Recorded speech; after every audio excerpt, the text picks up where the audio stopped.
Hello, hello. Good afternoon, Facebook. How are you, family? How are you guys doing? I hope this Sunday midday afternoon is finding you well.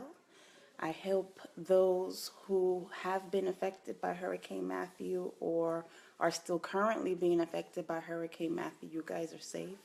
My prayers are going out to all those wonderful lives that have been lost or injured due to this storm that is still going on. And I hear a next one is coming. Nicole is coming right behind Matthew. So let's buckle down and get ready for whatever is to come. So I pray you guys are all safe wherever you may be. Here in New York, it is a cloudy, rainy day. It is one of those days you just want to roll back into your bed, put the covers over your head, and just lay down for a little bit longer. This video is not going to be a long video. I am only doing a quick thing. As you can tell from the title, it says, so I'm intrusive, you say. Something to the point that I wrote. I don't remember what I wrote, but you say I'm intrusive. Okay, that's fine. I'll be that if it means that you're talking. All right? So this is my next video. Wasn't planned in terms of the next video series for the Get Your Shit Together in terms of advanced care planning. But I had to kind of bring this up. You guys know I'm on a mission to try to get my family this month to get their stuff together, and for me to reach out to all of them and try to talk to them about advanced care planning, making sure everybody has their things in lines. And if not, then we need to sit down and talk and try to get some things together for you. I reached out to this particular family member, and she reached back and she said, nope, we're good. We have our stuff together. I said, okay, are you sure you have your stuff together? Yes, we have our stuff together. Okay, I pray you really do, that you have your stuff together. I'm not going to go any further than that. You know, you didn't want to go any further, that's fine. Then I said, you know what? Just like I challenged my girlfriend Kokisha when I first started doing this series of videos, I challenged her. And I said, well, have you spoken to your parents about what they want? Because really, in essence, you are thinking about your parents as well. Just as important for us, our age in our 30s, 40s, and 50s, but you're also talking about your parents as well, those who are closer to end of life. So I said, you know, have you spoken to your parents? I didn't hear back from her, which was fine. Life is busy, things happen, you get distracted, no problem. The next day, I reached out to her when I got a moment, and I said, you know, just following up to make sure that you had a conversation with your parents, just like you said you and your husband have had the conversation and have straightened things out for yourselves. And the response I got back was, you know what, Michelle, you're being a little intrusive. And she said, but you bring up a good point, and many good points that I need to go back and speak to my husband about to tighten some things up. But, you know, pretty much lay off at that point. I said, okay. So I took the hit. You know, I'm being intrusive. Okay. That was not my intent, and that was never my intent. But I will say it's okay. It's okay that you feel me to be intrusive, and I'm fine with that, because in the end, she was able to say, you bring up some points that maybe I didn't think about, or that I didn't realize weren't maybe as tightened as I wanted it to be, and now you know you have to go back and talk to your husband and try to tighten these things up. So for that, meaning that you guys had the talk or conversation or realization, I'll take the hit and be intrusive all day long. That is fine. That's not a problem. I'll take the name. It's no big deal. But you're talking, and that's the biggest thing that I want for you all to do, is to talk and talk to each other and realize and reanalyze. You know, life changes. You know, jobs changes, situation changes, financial issues changes, relationships within your families or your friendship changes. So you will always be ever changing and ever evolving. That's just how life goes. So whatever you plan for today is not going to necessarily be the plan 5 years from now. So in whatever, I don't know what I said that made her realize there's certain things that she does need to tighten up on, but whatever it was, something probably had changed, and maybe didn't realize that we needed to talk about that, and she's going to look into it now. So this is not to throw any shade on that family member, and she knows who she is, and I'm not going to call her out on it, but I'm glad you felt I was being intrusive. And for all of you who are seeing my videos, if you feel maybe I'm being intrusive, that's okay. I don't really care if you feel I'm being intrusive. That's fine. But as long as I plant a seed and I get you guys to start talking, that is my purpose in doing this. I need to plant the seed and get you guys to start talking about what your wishes are, what you want to happen if something happened to you unexpectedly. Remember, my key point is to say I'm not talking about death. This helps for death, yes, but I am not talking about necessarily. All I'm trying to bring you to realize is we can all come close to the point of death or some sort of urgent, crazy medical type of emergency where you now need to know something from that other person who's in the hospital and you have no idea what's going on. That's all I want you guys to do, is to realize this can happen to any one of us at any time. Okay? It's not age related, it's not gender related, it's not race or nationality related or religious related. Any last one of us who's hearing my voice right now and not hearing my voice right now, anything can happen to us at any time. We're on the road, we're walking down the block. It doesn't matter, you know? So with that being said, I want you guys to think. Think about what are the things I don't know. I saw an episode of The Cosby Show last night. We have the full series and DVD. I got it from my husband, I think Father's Day or something. But we love The Cosby Show. You know, I know all the drama behind Bill Cosby, but I love The Cosby Show and will forever love The Cosby Show. And that show is my show till that's it. You can't say nothing to me about The Cosby Show. Bill Cosby as the man is a different person, in my opinion, compared to The Cosby Show. So that show is held in great regards here in my house. And my boys know all about the show.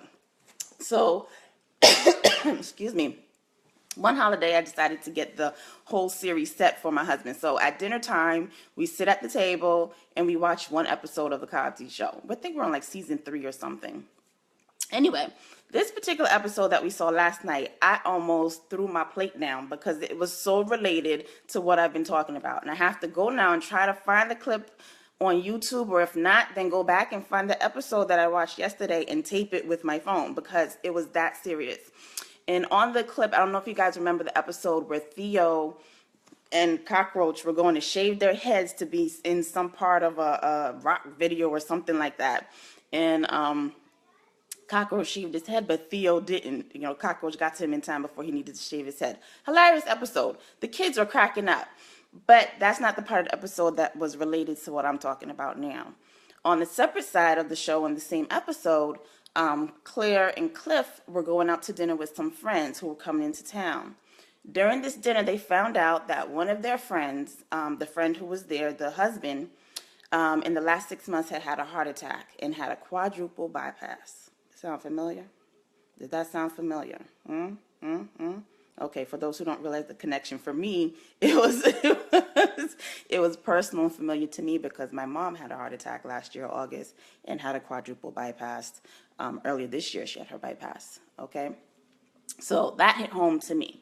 More so, though, in talking, Claire and the wife are now talking while the husbands are in the kitchen getting some snacks for them to have as appetizers. The wife told Claire and said, you know, it was a scary time. And it's not even so much scary that we could have lost him. He could have died. Of course, on that level, it was completely scary. But what she said was, I knew nothing. I knew nothing. My husband took care of everything. He took care of the insurance policy, bills, all of that.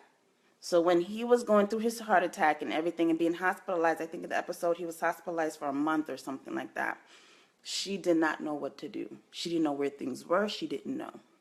So due to this tragedy or that situation that happened, she was able now, thankfully, again in that episode, he didn't die, okay? She was able to sit down with her husband and they finally had that conversation. Well, what are the bills? How do we pay these bills? What account is it being paid from? That's what I'm trying to get us to realize. We can't depend just on one person. And it's easy to do that, especially in a marriage or a relationship. One person handles this set of bills, one person handles that set of bills, or one person handles it completely, you know? So with that, I'm trying to just bring awareness to you guys to just let you know part of advanced care planning is to make sure that you guys know it shouldn't just be on one person, or you just have one side of whatever the finances are, or whatever's going on with the kids. It's communication. Communication. You guys need to communicate as to what's going on. You and your spouse need to sit down. You and your loved one need to sit down and just know between the two of you what's going on. So if something happened to one, again, not death, but you're in the hospital for some reason, then the other person knows how to continue forward outside of the hospital. Because Uncle Sam, he don't care that you're in there. Bills still need to get paid. So the bill collectors will come knocking at the door. Landlords want their money. So there are things that still need to be done. And that's all I'm trying to have you guys realize to be done. Okay? So again, the title is, You Call Me Intrusive? Is that so?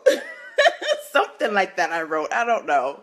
And again, if you feel I'm being intrusive with these videos, I really don't care. That's okay. Because if I planted a seed and I can have you guys to sit down and talk about what you need to talk about in terms of getting your shit together, then my purpose in doing this is partially fulfilled. Because it's one thing for you to talk about, it's another thing for you now to implement what you need to do. But I'm partially fulfilled where you're at least acknowledging that there's some things that need to be done. Okay? So to my loved one who told me that, it's okay. And I love you for it. Because now I'm like, you know what? You're probably not the only one who feels that way. And that's why I did the video. So no shade to her. But I just wanted to touch base with you guys to, just be like, if you're thinking in the back of your head, you know what? Yeah, I do believe she's being intrusive. It's none of her business. Well, damn it. I'm not asking for your social security number. I don't need to know that. That's not important to me. What's important is that you and your loved ones sit down and have a conversation. Because I'm telling you guys, heed my words. You do not want to go through what my brother and I had to go through regarding my mom. You don't. And actually the same thing happened with my husband's aunt and also with my in-laws. But like I said in the first video, it's different when it's hit home to you. And for me, it was my mother. I love my mother-in-law. I love my in-laws. They've seen me grow up. My God, all my life, if not, maybe short of 2 years, I moved to that house next door 2 years ago. Remember, I married the boy next door. So they've seen me grow up all my life. So it was no big deal to come into the family. They know who I was. And that was hard. But when it was my mom, it went to a whole different level. Whole different level. So heed my words. You don't want to get to that point. Something urgently happens. Your loved one cannot speak for themselves, and you don't know what the hell to do. Okay? All right, darling. So I'm going to go lay back down. It's cloudy and rainy and cold, and I just want to go back in my covers for a little bit. Okay? I wish you guys a blessed day. Enjoy the holiday if you're off tomorrow, Columbus Day. I know a lot of jobs don't recognize Columbus Day. Healthcare for sure, they don't really recognize Columbus Day. But the kids are off, so I'm home with them tomorrow. So I'll be in the lab doing my butter body orders to ship them out for Tuesday. So anyone on here who's hearing me, if you have an order coming out Tuesday, I got you. I'm packaging everything up tomorrow. That's it. I'll talk to you guys later. I'll probably do the next part of this video that I intended to do before. I'll do that tomorrow since I'll be home with the kids. Y'all be safe. Bye.